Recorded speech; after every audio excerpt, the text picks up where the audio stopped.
Saudi আরব যান, দুবাইতে যান, কাতারে যান, দেখবেন সেখানে একটা গাছ জীবিত রাখতে কত টাকা খরচ হয়। রাস্তার পাশে গাছ আছে, ভালো করে তাকিয়ে দেখবেন গাছের তলাতে লাইন আছে, পাইপ লাইন।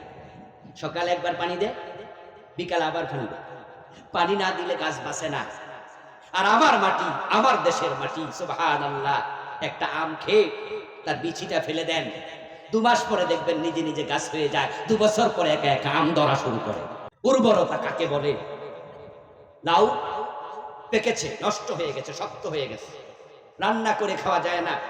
মা বোনরা বলে যে লাউটা ফালাইয়া দে, একটু নষ্ট হয়ে গেছে, শক্ত হয়ে গেছে। ওই লাউটা পচে যায়, কাক পাখি এসে লাউয়ের গোটা খায়।